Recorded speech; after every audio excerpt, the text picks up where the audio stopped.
Hello, everyone. Howdy, everyone. It's been a few weeks, so glad to see people again.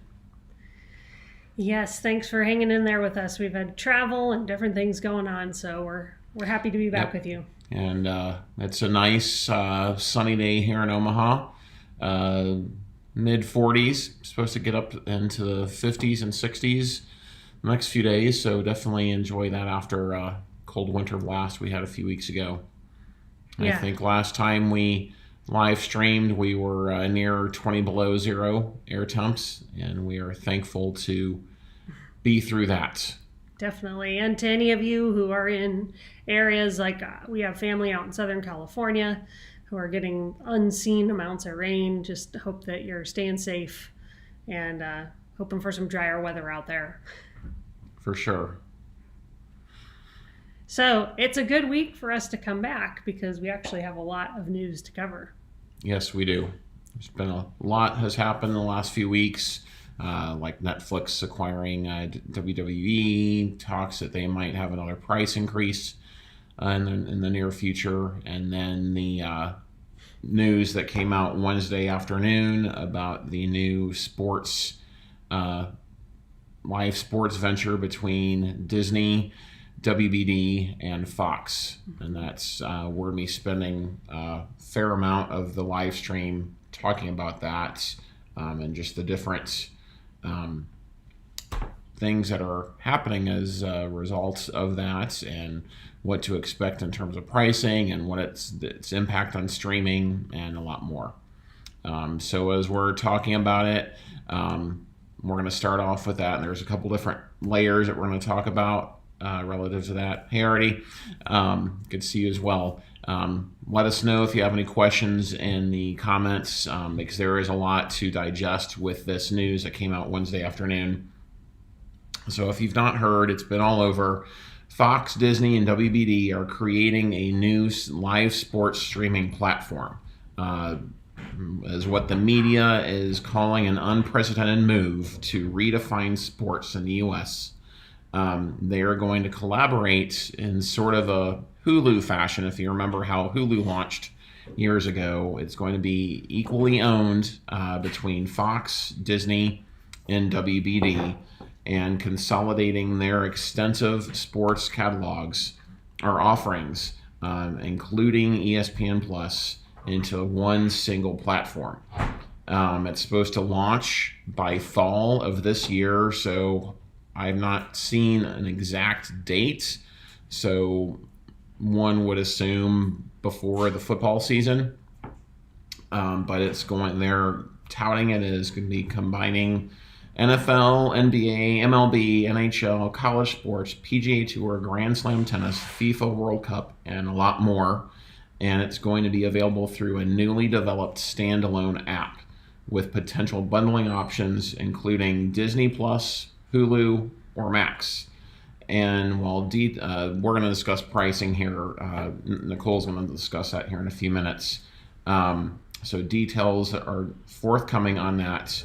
It promises what they are claiming is a new era of sports entertainment, bringing together some of the most coveted sporting events under one roof for fans across the U.S. And what isn't being said. So there was a lot of fallout with this, understandably, and I think will continue to be that way. It could have serious implications for the entire sports ecosystem. Now, on the surface, when you hear about this, you think, great, this is going to solve all of my problems for live sports. It's not, because Comcast and Peacock, they have a pretty good portfolio of live sports. Paramount Plus has their own. Amazon is growing, or at least trying to grow in that, and this doesn't include those. It is a good offering, just on the surface, but it's not going to cover all of your needs, especially if you're a really avid sports fan, or one that's a fan of more than one thing in particular, in my opinion. Now, analysts are saying that future deals could be a lot cheaper, while Wall Street watchers say the partnership tilts the power away from big tech as prices continue to increase across multiple professional and collegiate leagues. So this yet to be named service is going to include, I want to say it's like 15 or 16 channels. Yeah, we have them here. Yeah, so it's going to be ESPN, ESPN2, ESPNU, SEC Network, ACC Network, ESPN News, ABC and Fox, FS1, FS2, Big Ten Network, TNT, TBS, True TV, as well as ESPN Plus. And this is going to be more than just live games. It's going to be content as well. So like I watch Get Up in the mornings when I'm working out. It would include stuff like that. And subscribers would also have the option of, as I mentioned, combining it with Disney Plus, Hulu, or Max. And so this will, and Bob Iger came out with a statement saying, this means the full suite of ESPN channels will be available to consumers alongside the sports programming of other leaders.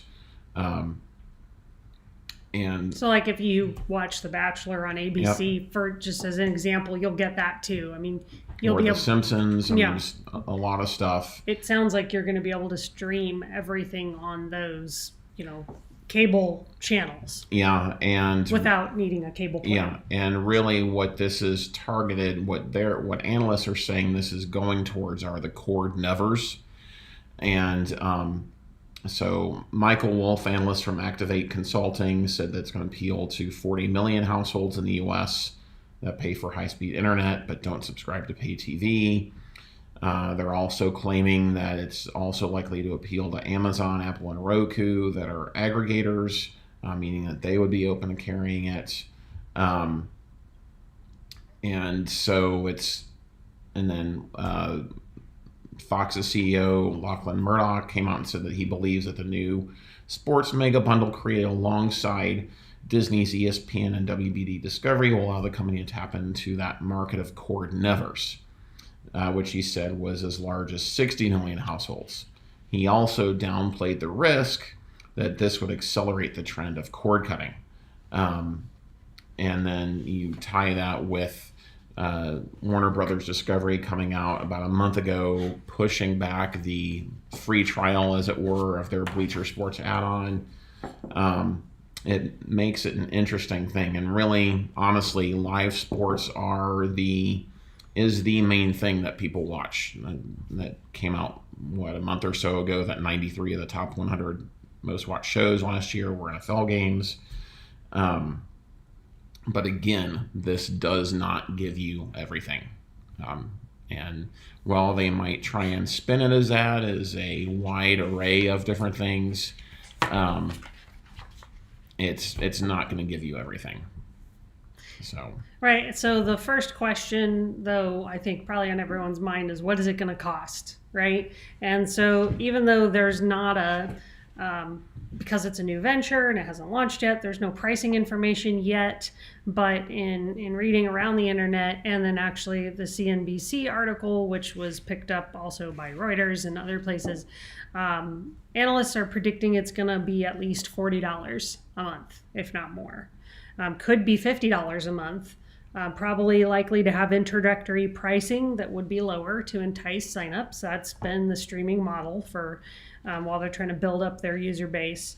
And then, just no one seems to think it's going to come in under 30. No, and absolutely. It's going to be expensive. But if you have cable solely because you want live sports, then this will save you some money. Possibly. Yeah, possibly. I mean, like John said, you're not going to get everything, but all those channels for $40 a month puts it around close to where Sling is. And Sling isn't going to give you all of that. No, and really, Nicole brings up a good point. My first thought was that this is Sling without the extra channels, because you can get, aside from ABC and Fox, you can get all of those channels with their bundled, with the add-on package of Sports Extra, and that's going to put you at least at $50 and more if you get Orange plus Blue. And so I think it's gonna be at least $40, if not closer to $50. Yeah.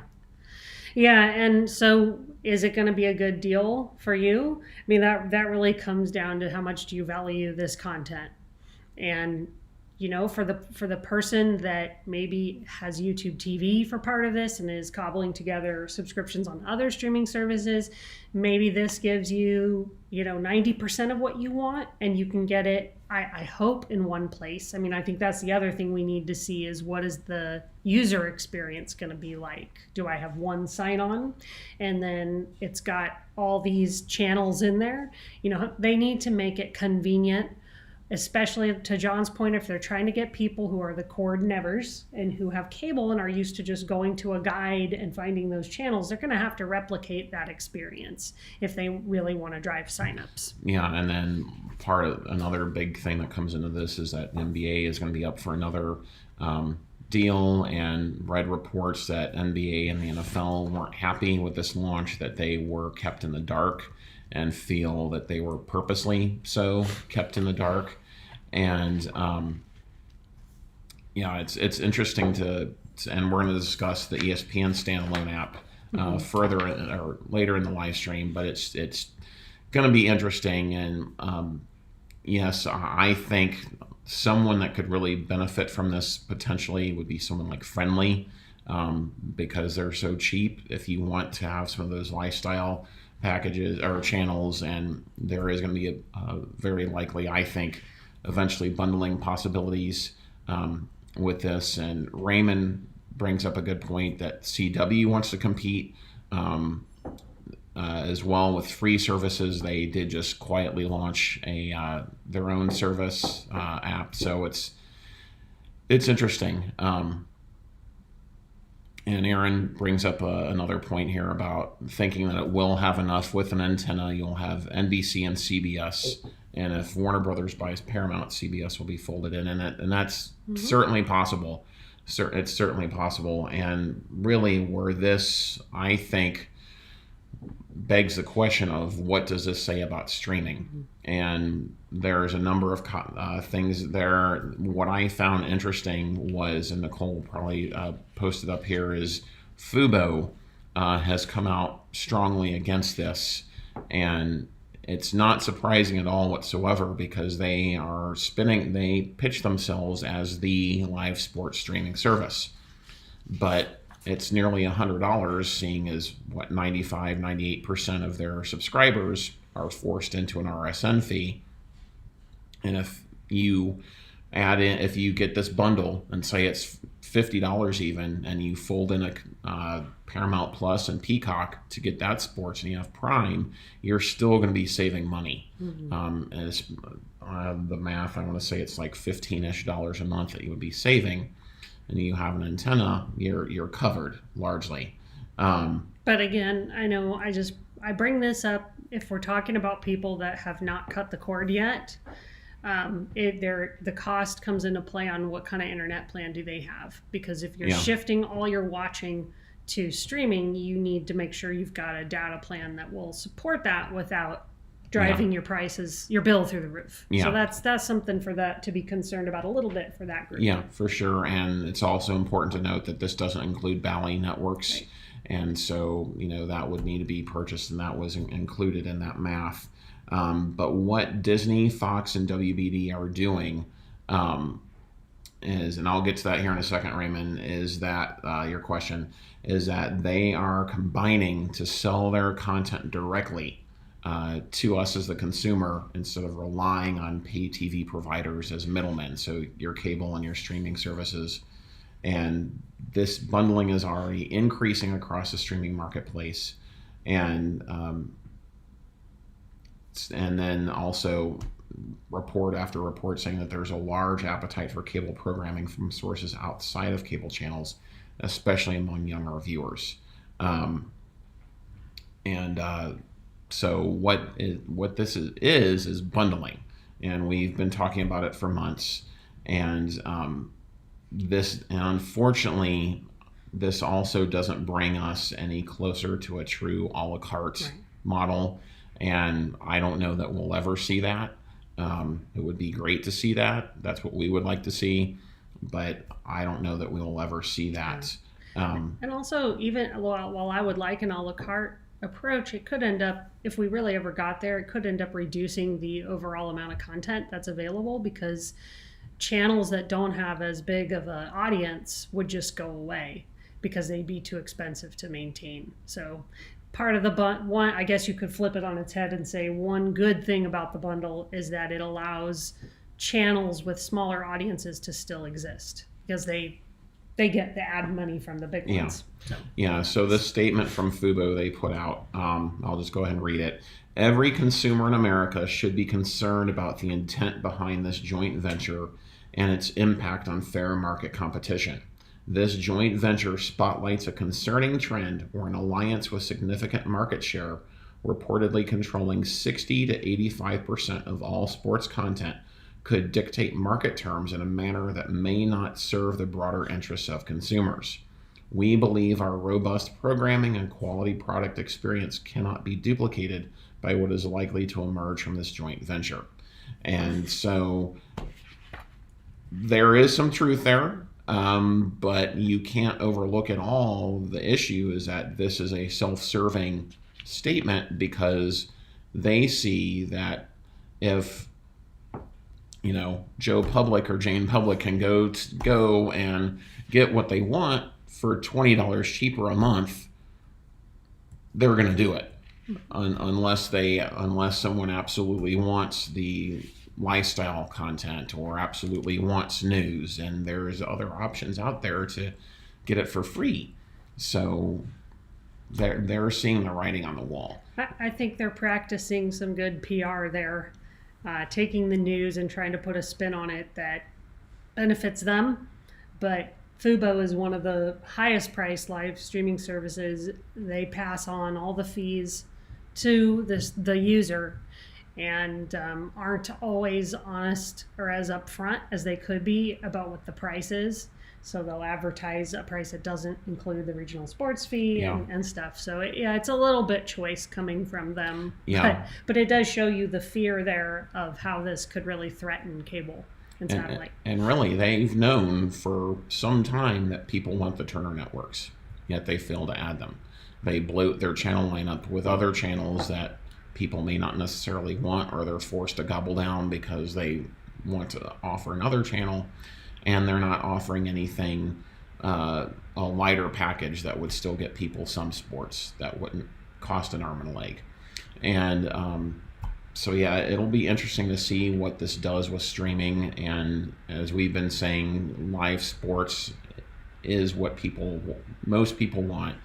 And it's going to become, even though this service is coming out, I think it's just only going to make it more difficult for people to get the live sports that they want. Given that, Raymond brought up Amazon and Bally Sports, to my knowledge, what I read most recently, it didn't get shot down.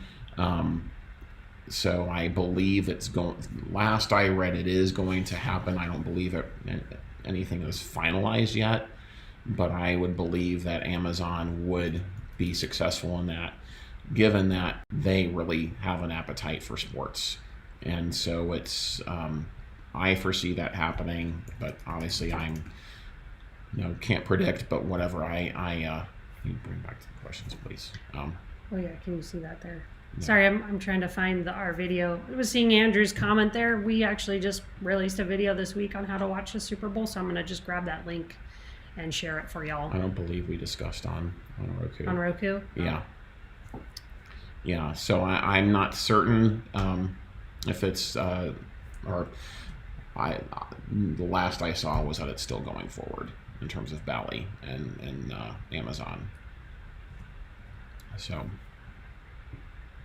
I guess I would say, Andrew, I'm assuming you don't have an antenna. If you have an antenna and you can connect that, that doesn't integrate into Roku, but really, I think the way would be through Paramount Plus, right? Yeah. So if you have Paramount Plus, then just and they offer a free trial. They do. If you don't, sign up for it and then install it through Roku and just launch Paramount Plus through Roku, and you can watch it that way. Yeah. And Raymond brings up a point that a lot of cord cutters are at, just watching free services and not subscribing to someone like Fubo because of the RSN fee. We're cutting our Sling subscription next week since the football is over. So it's definitely going to be interesting over the next 6 or 7 months to see what comes out more about the service when it gets launched and what the pricing is going to be. And another point to keep in mind is I've read reports now that ABC and Fox station owners are saying, wait a second, we want to be paid. And so that's going to, and one would assume that they would get paid, so that's going to further drive costs. John Raymond has a question there. Will the new sports package be merged with Max, Amazon, or ESPN Plus? We know ESPN Plus. They've said that that'll be part of it. Yes, and from everything I've read is that it's going to be available to bundle together. I don't know if the sports service itself would mean that you then get Max or whatever, but it will include ESPN Plus from all reports. And all I've seen out there, John, correct me if I'm wrong, in terms of someone like Amazon, would be you could get this new sports streaming app on the platform. Yes. But you wouldn't get, Yes. Thursday Night Football, for example, correct. in it. You would still have to have Prime Video for that, or be a Prime member for that. Correct. Correct. Why don't you go on to Disney? Yeah, so there, for those of you who are not sports fans and have been hanging in there with us through this long first topic, thank you. Maybe this next one will be a little more interesting to you.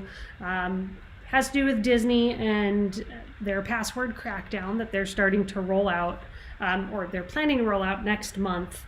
So, Disney and everyone else was watching what Netflix did and saw that they made a lot of money by cracking down on password sharing, and now Disney, Hulu, I suppose ESPN Plus are going through the same thing. So Disney Plus and Hulu, which we subscribe to, and I've already received emails from them saying they're changing their service terms.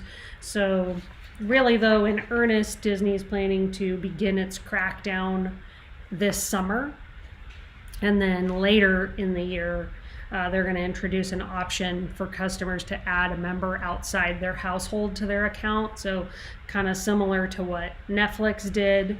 Again, we know this is, we know this is because they want to make money doing that. So their CFO, Disney CFO, said they would present users with new options to allow borrowers to start their own subscriptions. So I think they're really trying to go after family sharing, friends who are sharing an account, and force those more accounts, they get more money. Yeah. Pretty straightforward. There have not been any details yet in terms of how much Disney streaming customers could expect to pay to, say, add someone outside of your household. But Netflix made the cost of adding an outside watcher to an account $7.99 a month, whereas the price of an ad-supported Netflix plan is $6.99 a month. So Disney would likely do something similar, and as we've shared here in the past, remember, they being streaming services, media companies, they want to drive signups to their ad-supported plans because they make more money that way. So I think that's a good guide for us as we look at what might come out for Hulu and Disney Plus later this year. Yeah, and Raymond asked about YouTube TV, if they started doing something similar recently, and yes, they have started doing that. Really just making sure that you're logging in from your home every once a quarter or something like that, I believe, but they are reports within the last month that they are starting to look at that more seriously, if not implementing it. Yeah, and just big picture, I think, let's remember they were in the mode for a long time of acquiring subscribers. Now they've shifted to where they need to make more money off of them. So we're just going to see more of this efforts to make sure there aren't people just watching for free. So we have another item as well here to get to, and it's totally different. but equally important, and that is on DirectTV and Cox having a carriage dispute. So they're stuck in the middle of a retransmission dispute. We've seen far too many of those, but DirectTV is offering credits and antennas to subscribers who are missing channels thanks to the Cox outage. We've seen them do that before. Credits, if you're being affected by this, credits are available for DirectTV Stream, and AT&T Uverse customers. Yep.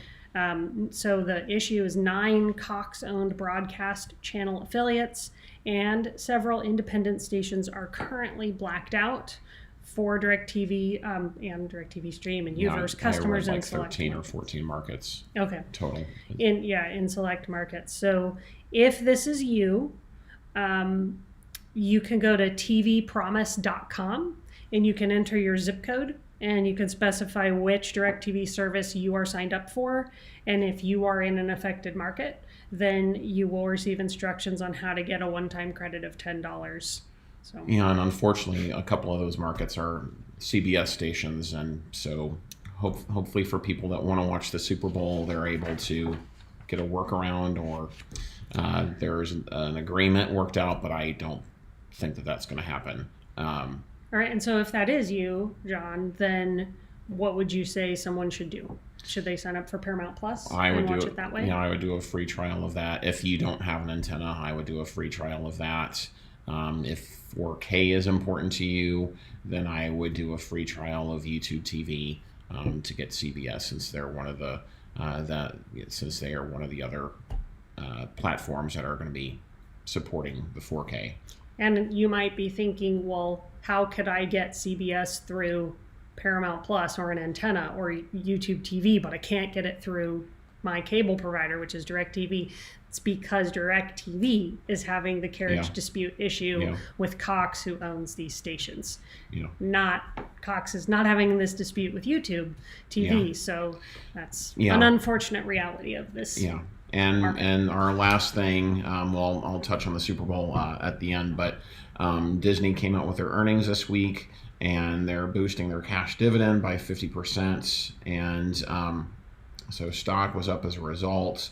But what we're concerned about in that is that Disney, so it created some confusion on Wednesday when they released that they're going to be having this joint venture of, wait a second, I thought ESPN was going to be launching their own standalone streaming service. Well, that's not changing. In true Disney form, that's not changing at all whatsoever. And they actually came out in their earnings call on Wednesday saying that they're still full steam ahead, working towards that, working with partners, and they announced that they are predicting that that's going to be rolled out by July of next year, July of 2025. They want to have it out on the market before college football season in 2025. And NFL season. They posted on social media as well that the service will launch before the football season, and it's going to be interesting to see how this works, because they're going to have this standalone service and then this joint service, and really, how is it going to be any different? Is pricing going to be similar? Is it going to be different? And I have read, and they did say in the earnings that it was going to have additional features and perks on their standalone service that won't be available on the joint venture. And so it will be interesting to see how that plays out over the next 15, 18 months to see what they do, and if this joint venture is able to be successful, or if not, what that means for the ESPN standalone streaming service. And they are going full court press on trying to get the college football playoffs, but Fox News is also, Fox Sports is also angling to try and get it as well. So it'll be interesting to see how that plays out and what that's going to mean for their joint venture and the standalone streaming service. Don't get me started about how ESPN and all the money is ruining college football. Yeah. I hope Fox Sports can get in there As somebody who's, as you guys know, K-State fans, our games, a lot of them are on ESPN Plus, but Big 12 has more of a deal with Fox Sports. Yeah. So it would be better for us if ESPN didn't get it, because, well, I'll just stop there. I just think they play a little too much of a role in college football right now. Yeah, and to get away from that, Raymond brings up a great point about getting local news, using Local Now, News On, and Haystack for local news. We actually discovered, Nicole did a week or two ago, that we can get some local around the country news stations on Sling through the free. So there's more and more options there to get your local news, or even news from another area, like Nicole, us watching because of the weather that's going on in Southern California, and being concerned for her family that's out there. It's something that we can watch, so you don't absolutely, in most cases, don't need to spend a bunch of money to get your local news. And one last thing about sports, about the Super Bowl, is you may have seen this, may have even received emails from YouTube TV. They are sending out emails with a promo offer for Sunday Ticket, which is confusing, or which can be confusing to some people, because Sunday Ticket's over for the season. The Super Bowl isn't on Sunday Ticket. It's on CBS, and really the benefit of Sunday Ticket is once the regular season starts. And so they're sending these emails out, potentially confusing people. So if you receive it, don't buy it thinking that you're going to get the Super Bowl on it, because you're absolutely They're just not. trying to get you to sign up early for next season. Yeah, and there's no need to do that, because who knows what offers that they're going to have before the regular season. And you can get the Super Bowl for free through a service like Paramount Plus. They have a free trial. YouTube TV has a free trial. If you're not in a market that's impacted by the DirectTV Cox issue, DirectTV Stream has a free trial. So there's plenty of options to get it for free without having to pay an arm and a leg to get it. And heck, if you're going to be traveling on Sunday, you can even use NFL Plus to watch the Super Bowl. If you're already a subscriber to that, I wouldn't sign. That's not how I would watch the Super Bowl. Just if you're going to be flying or something, because you can't watch it on the TV. But NFL Plus is just showing you don't need Sunday Ticket at all. Don't buy it for the Super Bowl. Yes, great. Please don't. So that's all we have for this week. I know it was a lot this week, and so it'll be interesting to see how this plays out over the next few weeks and months as more reports come out about this new joint venture and how it's going to impact streaming. Yeah, and just to let you all know, we have some more travel coming up this month again, and so our next live stream is going to be March 1st. Yeah, it's just the unfortunate reality of being in the middle of the country and having aging parents on opposite ends of the country, and getting to help them with that. And there's been we love our aging parents, so it's not a burden. It just makes it hard for us to do live streams when we're not in the same place. and there's been some health issues recently, some pretty pressing health issues, so that's been a part of the unexpected. So we appreciate you guys checking in when we are on. It's always really good to interact with you and see your questions and thoughts, and hopefully come March we can get back to a little more regular weekly. And we do have videos planned, so just do the live streams. Yep. All right, y'all, have a great weekend. Enjoy the Super Bowl. I hope you have some good snacks. I know we have a bunch of fun stuff planned, and we will We're watching for the commercials. Being a Cowboys fan and being a Chargers fan, this is... I'm hoping that since we hired Harbaugh, I'm so excited about that, that it'll be the Chargers in the Super Bowl here in a couple of years instead of the Chiefs. One can hope, right? Yes. So anyway, y'all have a great weekend, yes. and we'll see you next time. Yes. Bye.